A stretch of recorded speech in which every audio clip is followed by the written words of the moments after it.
Vice marshal Shahzad Chaudhry صاحب کی بات سنی ہے تو وہ یہ کہہ رہے ہیں کہ کیونکہ پاکستانی پرائم منسٹر نواز شریف صاحب نے یونائٹڈ نیشنز میں بہت زوردار طریقے سے کشمیر کا ذکر کیا تو اس پر آپ کی سرکار خوش نہیں ہے اور اس نے پاکستان کو سزا دینے کے لیے عید کے دن پاکستان کے جو بے گناہ شہری ہیں ان پہ فائرنگ کی، تو اس کا کیا جواب دیں گے آپ؟ جے ڈی بخشی صاحب جواب دیجیے۔ معاف کیجئے، مجھے خوشی ہے کہ ایئر مارشل چودھری صاحب نے ابھی شرح عام اظہار کیا ہے کہ فائر کی اصلی وجوہات کیا ہے۔ دیکھیے صاحب، آپ کہہ رہے ہیں ہم نے بات چیت توڑی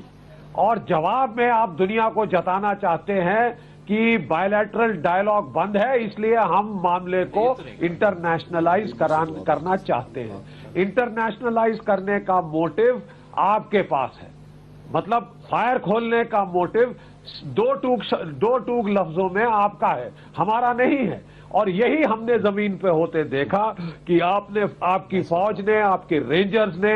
جو انٹرنیشنل ورکنگ باؤنڈری جو ہے وہاں پہ فائر کھولا ہے۔ اور سب سے جو خراب بات ہمیں لگی ہے، جو ہمارے دیش کو چبھی ہے، کہ اس بار بڑا اسپیسیفکلی ہمارے رہائشی علاقے ٹارگٹ کیے گئے ہیں۔ اور اگر آپ کو رنجش ہے، ہمیں بھی رنجش ہے کہ ہمارے بی ایس ایف کے جوان سب کچھ ہوتے ہوئے بھی ایز اے ہیومینیٹیرین جیسچر وہ عید کی مٹھائیاں لے کے آپ کے رینجرز کو ملنے گئے تھے، انہوں نے صاف لینے سے منع کر دیا اور تابڑ توڑ فائر کر کے رہائشی علاقوں پر جواب دیا۔ بہت سارا وہاں پہ جانی مالی نقصان پہنچایا، سویلین علاقوں میں، سویلین گھروں میں، عورتیں بچوں کے اوپر۔ یہ کوئی جنگ کا طریقہ نہیں ہے۔ آپ انٹرنیشنلائز بھی مدعا کرنا چاہتے ہیں تو کم سے کم کوئی طریقے ہوتے ہیں جو کہ آپ کی فوج بالکل جو ہے ان کو نظر انداز کر رہی ہے۔ میر صاحب، اور آپ مجبور کر رہے ہیں۔ ہمیں لگتا ہے ایک چیز جاننی ہوگی کہ کیا یہ سیز فائر کے دوران جس طریقے سے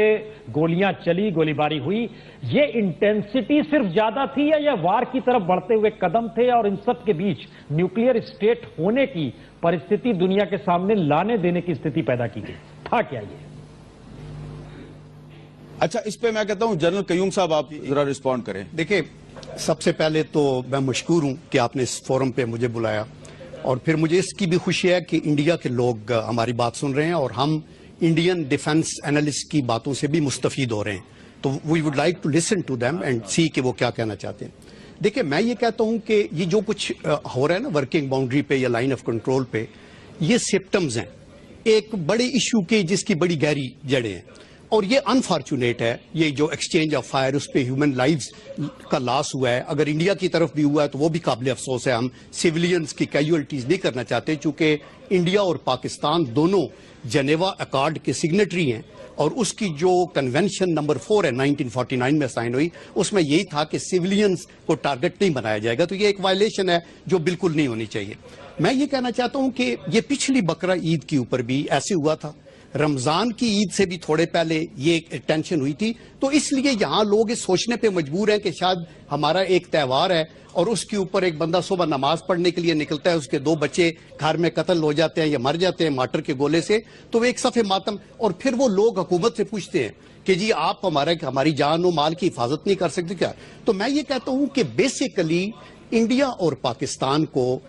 اپنے جو بنیادی ہمارے ڈیفرنسز ہیں ان کو ایڈریس کرنا چاہیے۔ یہ جو وائلیشنز ہیں یہ ماضی میں ہوتی رہی ہیں، اب بھی ہو رہی ہیں، اور مستقبل میں بھی ہماری ساری کوششوں کے باوجود اوکیجنلی ہوتی رہیں گی، چونکہ اس کے اوپر انموگب کی پریزنس ہے۔ اور پھر انفارچونیٹلی دیکھیں، ہم کہتے ہیں کہ آپ کے ساتھ فلیگ میٹنگ کرتے ہیں، بیٹھ کے بات کرتے ہیں، آپ وہ نہیں کرنا چاہتے۔ ہم کہتے ہیں کہ یونائٹڈ نیشن ملٹری آبزرور کے 39 آبزرورز ہیں، ان کو بلا لیں، وہ کوئی فیصلہ کر دیں اور بتائیں کہ کون ذمہ دار ہے۔ اگر ہمارا کوئی لوکل کمانڈر یا کسی فوجی نے ٹریگر ہیپی کیا کہیں ہوا یا کسی سیولین نے کوئی کیا تو ہم اس کو we'll take them to task, لیکن آپ کو وہ بھی منظور نہیں ہے، آپ بات بھی نہیں کرنا چاہتے، آپ UN کو بھی نہیں مانتے، آپ ایشو کو طرف بھی نہیں جاتے، تو پھر یہ ٹینشن جو ہے کیسے ختم ہوگی؟